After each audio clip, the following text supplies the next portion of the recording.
শিক্ষার্থী বন্ধুরা, কেমন আছো তোমরা সবাই? আশা করি তোমরা সবাই ভালো আছো। শিক্ষার্থী বন্ধুরা, তোমাদের এখন আমি অনুশীলনী এখানে 7.1 এর এখানে গ্রুপ 7 এর যে তিনটি অঙ্ক আছে, এখানে গ্রুপ 7 এর এই তিনটি অঙ্ক করাবো। তবে শিক্ষার্থী বন্ধুরা, এই অঙ্কগুলো করার আগে তোমরা যারা এখনো আমার এই ইউটিউব চ্যানেলটি সাবস্ক্রাইব করোনি, অবশ্যই সাবস্ক্রাইব করে দিবে। আর তোমাদের বন্ধুদের মাঝে একটু বেশি বেশি শেয়ার করে দিয়ে দেখার সুযোগ করে দিবে। কারণ তোমরা যত বেশি সাবস্ক্রাইব এবং শেয়ার করবে, আমি তত বেশি ভিডিও তৈরি করার উৎসাহ পাবো। তো শিক্ষার্থী বন্ধুরা, তোমরা এবার এখানে 7 নাম্বার গ্রুপের এখানে 34 নাম্বার এই অঙ্কটা দেখো, যে এখানে কি দেওয়া আছে, sin θ = 3/5 এবং এখানে একটা শর্ত দেওয়া আছে। দেখো এখানে sin θ দেওয়া আছে 3/5। তোমরা অঙ্কটা একটু দেখো, sin θ দেওয়া আছে 3/5, আর এখানে শর্ত দেওয়া আছে এখানে থিটার মান π/2 এর চেয়ে বড়, পাইয়ের চেয়ে ছোট। এখন তোমরা এখানে দেখো π/2 মানে 90 ডিগ্রি, আর পাই বলতে এখানে 180। তাহলে এখানে দেখো তো, এই যে চতুর্ভাগ আমি একটা লিখে রাখছি এখানে, যে π/2 এর চেয়ে বড় আবার পাইয়ের চেয়ে ছোট, তার মানে কিন্তু এটা দ্বিতীয় চতুর্ভাগ বোঝাচ্ছে। তাহলে এই অবস্থানটা বোঝাচ্ছে কি, দ্বিতীয় চতুর্ভাগ। আর দ্বিতীয় চতুর্ভাগে আমরা কি জানি, সাইন আর এখানে কোসেক ধনাত্মক। তাহলে দ্বিতীয় চতুর্ভাগে এখানে সাইন আর কোসেক ধনাত্মক, বাকি যে 4টা ত্রিকোণমিতিক অনুপাত আছে সেগুলো হয় ঋণাত্মক। তাহলে এখানে দেখো প্রদত্ত রাশিতে আমাদের কি নির্ণয় করতে বলছে। প্রদত্ত রাশিতে কিন্তু এখানে আমাদের বলছে যে cot θ প্লাস হচ্ছে মাইনাস cos θ। তাহলে এখানে প্রদত্ত রাশি দেখো, আমি যদি এটা লিখে রাখি, এই যে প্রদত্ত রাশি, তাহলে প্রদত্ত রাশি আমাদের কি বলছে, প্রদত্ত রাশি আছে এখানে cot θ, এই যে cot θ প্লাস হচ্ছে এই যে cos এখানে মাইনাস θ, আর এখানে কোসেক, এই যে কোসেক মাইনাস θ, আর এখানে tan θ, এই যে tan θ। এইখানে একটা বিষয় আছে, যে এখানে যেটা বিষয়টা হচ্ছে যে এখানে cos মাইনাস θ আর কোসেক মাইনাস θ, এখানে ঋণাত্মক কোণের ত্রিকোণমিতিক যে অনুপাত, এখানে আমি প্রথম ক্লাসেই কিন্তু এগুলো আলোচনা করছিলাম। তার জন্য প্রথম যে ক্লাসটা, এই ক্লাসটা কিন্তু তোমাদের ওটা পরীক্ষায় আসে না, কিন্তু ওই যে নিয়মগুলো, এই নিয়মগুলো কিন্তু তোমাদের ত্রিকোণমিতিক সব অঙ্কতে মোটামুটি লাগে। তার জন্য ওই ক্লাসটা তোমাদের অবশ্যই করতে হবে। আর পড়াশোনার একটা বিষয় আছে তোমাদের, যেটা হচ্ছে তোমরা মাঝখানে যদি কোনো একটা ক্লাস এমনি করা শুরু করে, আসলে একজন ছাত্রের পক্ষে এগুলো বোঝা কিন্তু সম্ভব হয় না, একটা ধারাবাহিকতা আছে। তাই আশা করি শিক্ষার্থী বন্ধুরা, তোমরা শুরু থেকে আমার ক্লাসগুলো যদি করো, তাহলে দেখবে প্রত্যেকটি অঙ্কই কিন্তু বুঝতে পারবে। দেখবে ত্রিকোণমিতি অঙ্ক তোমাদের কাছে একবারে পানির মতো হয়ে যাবে। তাহলে এই ত্রিকোণমিতি অঙ্কগুলোকে যদি তোমার মনের মাঝে পানির মতো করতে চাও, তাহলে অবশ্যই আমার শুরু থেকে প্রত্যেকটি ক্লাস তোমাদের দেখতে হবে। তোমরা যদি প্রত্যেকটি ক্লাস দেখো, আমার প্রতি তোমাদের বিশ্বাস থাকে, তাহলে দেখবে একটা সময় তোমাদের ত্রিকোণমিতি তোমাদের কাছে পানির মতো হয়ে যাচ্ছে, কারণ আমি প্রত্যেকটি অঙ্কই তোমাদের বুঝে দিচ্ছি, এখানে কোনো না বোঝার কিছুই থাকে না কিন্তু। তাহলে এখানে দেখো যে এখানে cot θ, এখানে ঋণাত্মক কোণের যে ত্রিকোণমিতিক অনুপাত, cos আর sec এর ক্ষেত্রে এই মাইনাসটা উঠে যায়। তাহলে cos আর sec এর ক্ষেত্রে মাইনাসটা উঠে যাবে। তাহলে এখানে দেখো cot θ, cos এর ক্ষেত্রে তো মাইনাসটা বাদ যাবে, কোসেক এর ক্ষেত্রে মাইনাসটা কিন্তু সামনে আসবে, এই যে কোসেক θ, আর এটা tan θ থাকলো। তাহলে আমরা এখানে যে শর্ত দেওয়া আছে, এই শর্ত থেকে যদি আমরা এই যে cot θ, cos θ, কোসেক θ, tan θ এগুলো মান বের করে নিতে পারি, তাহলে এখানে বসালেই কিন্তু উত্তরটা চলে আসবে। এখন আমরা এই মানগুলো বের করার জন্য প্রথমত কি করব, একটা সমকোণী ত্রিভুজ অঙ্কন করে নিলাম। sin θ কি জানি আমরা, sin θ লম্ব ভাগ অতিভুজ, sin θ জানি লম্ব ভাগ অতিভুজ।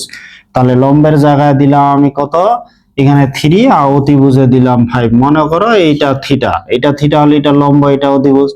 তাহলে এখান থেকে আমরা যদি পিথাগোরাসের উপপাদ্য প্রয়োগ করে ভূমি বের করি, তাহলে 25 থেকে 9 বাদ দিলে এখানে কিন্তু বর্গ করে বিয়োগ করতে হবে, সবসময় বর্গ করে বিয়োগ করতে হবে। তাহলে 25 থেকে 9 বাদ দিলে হবে 16, 16-র উপর রুট করলে হবে এই যে 4, তাহলে ভূমি হবে 4। এখন কি কি মান দরকার, এখানে এই যে প্রদত্ত রাশি যেটা আছে এটা আমাদের দেখতে হবে, এখান থেকে এই মানগুলো বের করতে হবে। তাহলে এখানে যদি এখানে অতএব দেখো আমাদের কি এখানে সাইন থিটা যেহেতু আছে, সরাসরি আমরা কিন্তু কোসেক লিখতে পারি। কোসেক থিটা ইকুয়াল 5/3, যেহেতু কোসেকটা সাইনের বিপরীত, তাহলে কোসেক হয়ে গেল। এখন আমাদের দরকার হচ্ছে টেন বা কস। কসটা যদি বের করি, কস থিটা ইকুয়াল আমরা কি জানি, কস থিটা ইকুয়াল জানি ভূমি ভাগ অতিভুজ। তাহলে ভূমি হচ্ছে কত, এই যে 4, অতিভুজ হচ্ছে 5। এখন একটা দেখার বিষয়, এইখানে একটা শর্ত দেওয়া আছে, এটা কিন্তু অবশ্যই নজর দিতে হবে। যদি তোমরা এটা নজর না দাও, উত্তর কিন্তু ভুল চলে আসবে। কারণ এখানে থিটাটা বলছে, থিটা অনুযায়ী এখানে দ্বিতীয় চতুর্ভাগ বোঝাচ্ছে। 90 ডিগ্রির চেয়ে বড়, পায়ের চেয়ে ছোট, মানে দ্বিতীয় চতুর্ভাগ। এই কোণটা থিটাটা দ্বিতীয় চতুর্ভাগ। দ্বিতীয় চতুর্ভাগে সাইন আর কোসেক শুধু ধনাত্মক, তাহলে সাইনের মান ধনাত্মক, কোসেকের মান ধনাত্মক। বাকি যে 4টা ত্রিকোণমিতিক অনুপাত আছে সেগুলো তো ঋণাত্মক, তাহলে এই কস হবে ঋণাত্মক। তোমরা যদি ভুল করে এই মাইনাস চিহ্নটা না দাও, তাহলে অঙ্ক কিন্তু শেষ। তাহলে দেখো এখানে দ্বিতীয় চতুর্ভাগে কোসের মান ঋণাত্মক দিতে হবে। আর কোস থিটা জানি ভূমি ভাগ অতিভুজ, এখানে দিয়ে দিলাম।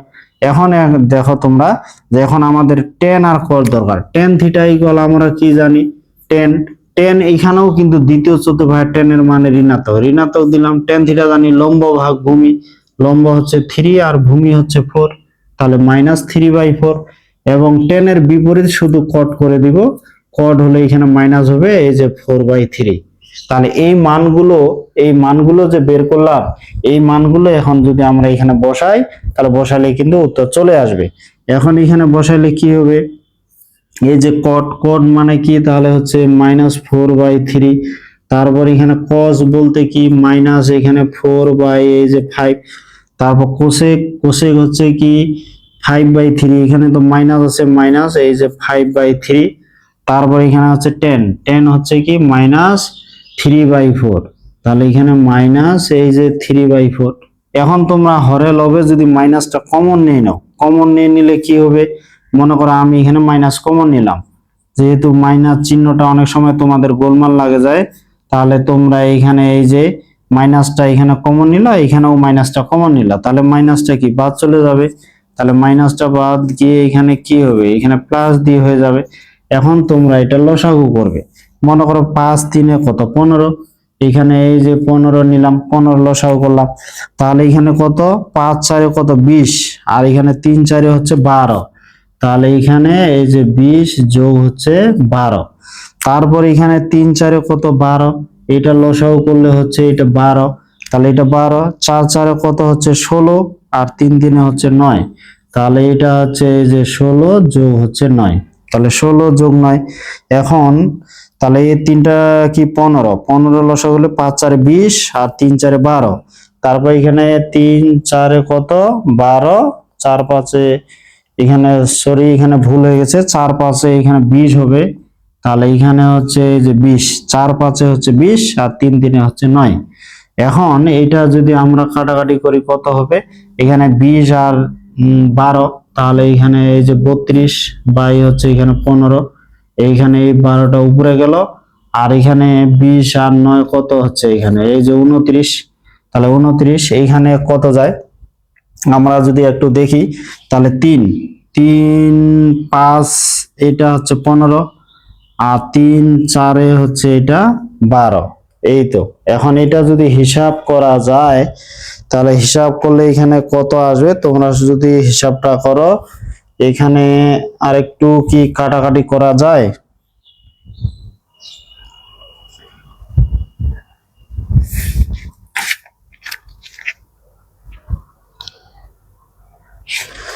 এখানে 29-এর সাথে এখানে যদি 5 এখানে গুণ করি, তাহলে এখানে যেটা হচ্ছে আমরা একটু গুণ করে দেখি, তাহলে এখানে হিসাবটা একটু করে দেখি কত হচ্ছে। এখানে 5 আর 29, এখানে 5, এই 5-এর সাথে আমরা যদি 29 গুণ করি, তাহলে হচ্ছে 145। তাহলে এটা হচ্ছে এই যে 145 আর 32 ইন্টু 4, তাহলে এখানে 32 ইন্টু 4 গুণ করলে হচ্ছে 128, এই যে 128, এইটা অ্যান্সার হয়ে গেল। তা আসলে এগুলো কিছু নাই, এদিক শুধু আমাদের যোগ বিয়োগ, এটা তোমরা পারবা। তোমাদের যেটা বিষয় এখানে মনে রাখতে হবে, যে বিষয়টা মনে রাখতে হবে, এখানে প্রদত্ত রাশিতে কি কি ত্রিকোণমিতিক অনুপাতগুলো আছে সেই অনুপাতগুলোর মান এখানে আগে বের করে নিতে হবে। শুধু একটা ত্রিকোণমিতি অনুপাত দেওয়া থাকবে আর এখানে একটা শর্ত দেওয়া থাকবে। এই শর্ত অনুযায়ী আমাদের বুঝতে হবে এটা কোন চতুর্ভাগে অবস্থান করছে। ওই চতুর্ভাগ অনুযায়ী কিন্তু এই প্লাস মাইনাসের বিষয়গুলো তোমাদের আসবে। তো এই প্লাস মাইনাসের বিষয়গুলো যদি মোটা ভালো করে বুঝতে পারো তাহলে এই অঙ্কগুলো কিন্তু একবার পানির মতো, এগুলো খুব সহজেই তোমরা করতে পারবে। শিক্ষার্থী বন্ধুরা, এখন আমরা এখানে 35 নাম্বার এই অঙ্কটা দেখি। এটাও কিন্তু একই।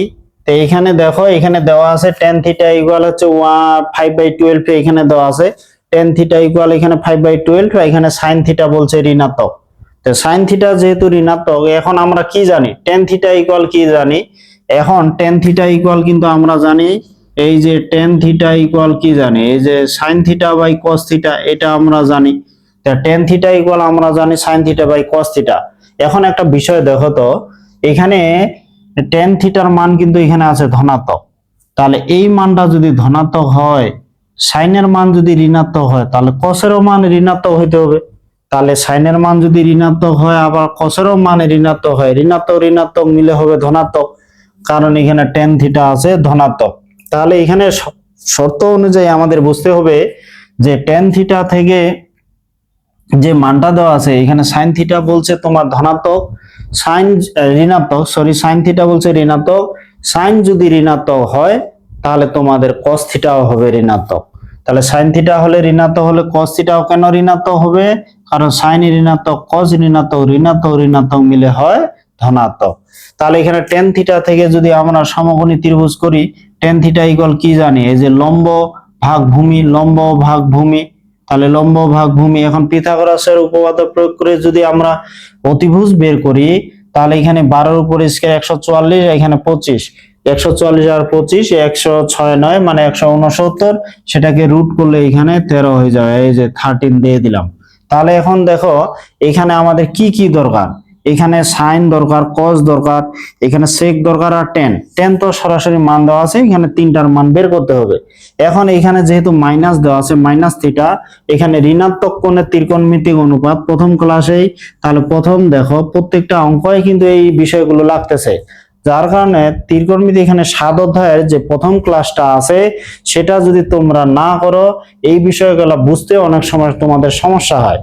তবে অনেকে তোমরা এখানে নবম দশম শ্রেণীতে এই বিষয়গুলো জানো, তাহলে এগুলো জানলে আসলে সমস্যা হবে না। কজ আর সেকের ক্ষেত্রে এই মাইনাস গুলো উঠে যায়। তাহলে ঋণাত্মক কোণের ত্রিকোণমিতিক অনুপাতের ক্ষেত্রে কজ আর সেকের ক্ষেত্রে কি এই মাইনাস গুলো কিন্তু উঠে যাবে। তাহলে এখানে যে সেক থিটা আর এখানে টেন থিটা, এখন এগুলোর মান আমরা বের করব। তাহলে অতএব দেখো সাইন থিটা ইকুয়াল আমরা কি জানি, সাইন থিটা যেহেতু সাইন ঋণাত্মক তাহলে ঋণাত্মক দিলাম। সাইন থিটা ইকুয়াল কি, লম্ব ভাগ অতিভুজ, লম্ব হচ্ছে কত 5, অতিভুজ হচ্ছে এই যে 13। তাহলে এখানে আবার কি দরকার, cos theta, cos theta equal কি জানি, ভূমি ভাগ অতিভুজ। সাইন ঋণাত্মক হলে cos ঋণাত্মক হবে, কারণ সাইন ঋণাত্মক হলে cos ঋণাত্মক হইতে হবে। cos থিটা কি, এই যে ভূমি ভাগ অতিভুজ। তারপর এখানে টেন তো আছেই, আবার আমাদের কি দরকার, সেক দরকার। কসের বিপরীত তো সেক, তাহলে কসের বিপরীত সেক, তাহলে মাইনাস এই যে 13 বাই এখানে 12। এখানে কিছুই নাই, তোমাদের শুধু এখানে মানগুলো বসায় হিসাব নিকাশ করে দিতে হবে। সাইন থিটা হচ্ছে মাইনাস এখানে 5 বাই কত 13, তারপর এখানে কস থিটা হচ্ছে মাইনাস কি এই যে 12 বাই এখানে 13, এখানে সেক থিটা হচ্ছে মাইনাস এই যে 13 বাই এখানে 12, আর টেন থিটা হচ্ছে এখানে 5/12। এখন আমরা যদি এগুলো লসাগু করি, এখানে 13 যদি লসাগু করো -5, এই যে -5 -12 -17 হবে। তারপর এখানে যদি আবার এই যে 12 লসাগু করো তাহলে -13, এখানে +5 হবে। এখন এটা আমরা যদি হিসাব নিকাশ করি তাহলে কি হবে, এখানে 12 আর 5 এ 17, মাইনাস এই যে 17 বাই এখানে 13 ইন্টু এখানে 12টা উপরে যাবে, এখানে 13 থেকে 5 বাদ দিলে কত, এখানে 13 থেকে 5 বাদ দিলে হচ্ছে মাইনাস এই যে 8। তাহলে এই মাইনাস মাইনাস এটা কিন্তু কাটা যায়, এটা মাইনাস মাইনাস কাটা যায়। তারপরে এখানে যেটা কাজ করতে পারি, এখানে 4 3 12 আর 4 2 হচ্ছে 8। তাহলে এখানে কি 13 2 হচ্ছে এই যে 26, আর 3 17 কত, এখানে হচ্ছে 51। তাহলে এটা হচ্ছে এই যে 51, এইটা অ্যান্সার হয়ে গেল। দেখো কত সহজ কত মজার। তাহলে আমরা যদি এই বিষয়গুলো শুধু জানতে পারি, নিয়ম কৌশলগুলো, তাহলে দেখবা এই অঙ্কগুলো তোমাদের কাছে একবারে পানির মতো মনে হচ্ছে। আমরা এখন এখানে 36 নাম্বার এই অঙ্কটা দেখি, যে 36 নাম্বার এই অঙ্কটা আবার কি আছে। এটাও কিন্তু একই রকম, যেমন এখানে দেখো tan θ = 5/12 এখানে দেওয়া আছে। তাহলে এখানে tan θ = 5/12, এখানে cos θ কিন্তু ধনাত্মক বলছে। তাহলে cos θ যদি ধনাত্মক হয় তাহলে এখানে কিন্তু sin θ ও ধনাত্মক হবে, কারণ আমরা tan θ জানি sin θ/cos θ। আমরা জানি tan θ sin θ/cos θ। এখানে cos θ ধনাত্মক হলে sin θ ও ধনাত্মক হবে। কেন হবে? কারণ tan θ এর মান ধনাত্মক। তাহলে cos θ ধনাত্মক হলে sin θ ও ধনাত্মক হবে, বা sin θ ধনাত্মক হলে cos θ ধনাত্মক হবে। আবার sin θ যদি ঋণাত্মক হয় cos θ ঋণাত্মক হবে, আবার cos θ ঋণাত্মক হলে sin θ ঋণাত্মক হবে। তোমরা এই বিষয়গুলো যদি মনে রাখতে পারো তাহলে অঙ্কগুলো কিন্তু একবারে পানির মতো হয়ে যাবে। তারপর প্রদত্ত রাশি দেখো, এখানে 36 নম্বরের প্রদত্ত রাশি যা 35ও কিন্তু একই। তো এইটা আশা করি এটা তো সহজে পাবে। এখন এইখান থেকে যদি আমরা চতুর্ভাগ এই যে সমকোণী ত্রিভুজ করে দিই, তাহলে tan θ = আমরা কি জানি, লম্ব ভাগ এখানে ভূমি। তাহলে এটা যদি অতিভুজ বের করি এখানে 13 আসবে। তাহলে এখানে যে আমাদের কি কি দরকার, এখানে দেখো আগের মতো এখানে 35 নাম্বার অঙ্কের মতো এখানে cos আর sec এর ক্ষেত্রে এখানে মাইনাসটা উঠে যাবে। তাহলে cos আর sec এর ক্ষেত্রে ঋণাত্মক কোণের ত্রিকোণমিতি অনুপাতের নিয়ম অনুযায়ী cos আর sec এর ক্ষেত্রে মাইনাস তুলে দিব আমরা। এখানে শুধু এই মানগুলো বসাবো। তো এখন আমাদের tan θ তো হয়ে গেল, আমাদের এখন দরকার কি cos θ। তো অতএব এখানে cos θ = কি, ভূমি ভাগ অতিভুজ। তাহলে cos θ হচ্ছে ভূমি ভাগ অতিভুজ, যেহেতু ধনাত্মক বলছে তাহলে এখানে 12/13। আর sin θ কি হবে, sin θ = হচ্ছে লম্ব ভাগ অতিভুজ, এই যে 5/13। তাহলে এখানে cos আর sin তো হয়ে গেল। এখানে cos এর বিপরীত আমরা sec-টা করে দিব, sec θ = এখানে 13/12, আর tan θ তো মান আছে। এখন এখানে যদি আমরা মানগুলো বসায় দিই তাহলে বসালে কি হচ্ছে, sin θ = হচ্ছে এই যে 5/13, আর এখানে cos θ হচ্ছে 12 হচ্ছে এই যে 13, আর এখানে sec θ হচ্ছে 13/12, আর এখানে tan θ হচ্ছে 5/12। এখন আমরা যদি লসাগু করি, আমরা যদি এখানে 13 লসাগু করি, 13 লসাগু করলে কত হচ্ছে 5 আর 12, এটা হচ্ছে 12, 5 আর 12 যোগ হচ্ছে। আবার এখানে যদি 12 আমরা লসাগু করি, এইখানে 13 এর সাথে 5 এই যোগ হয়ে যাচ্ছে। তাহলে এখানে দেখো বা এখানে 12 আর 5 এখানে 17, এখানে হচ্ছে 13 ইন্টু এটাকে যদি ভাগটাকে আমরা গুণ করে দিই 12 এখানে লবে যাবে, আর 13 5 এই যে 18 এটা হরে থাকলো। এখন আমরা কি করতে পারি, 6 এখানে 6 দুনা হবে 12, আর 3 6 হবে 18। এখন 3 তারাং কত, 3 10 30, 3 3 9 মানে 39, এখানে হবে 39। তাহলে 39 আর 17 দুনা হচ্ছে 34, 34। এটাই হচ্ছে উত্তর হয়ে গেল। আশা করি তোমরা এই অঙ্কগুলো বুঝতে পারছো। এখানে এই 3টি অঙ্ক যদি তোমরা ভালো বুঝো তাহলে এই আলোকে যত অঙ্ক আছে শত শত অঙ্ক থাক তোমরা কিন্তু করতে পারবে। তো শিক্ষার্থী বন্ধুরা, আমার এই ক্লাসটা তোমাদের কেমন লাগলো অবশ্যই কমেন্টে জানাবে। আর তোমরা সবাই ভালো থাকবে, দেখা হবে তোমাদের সাথে এর পরবর্তী অনুশীলনী ক্লাসে।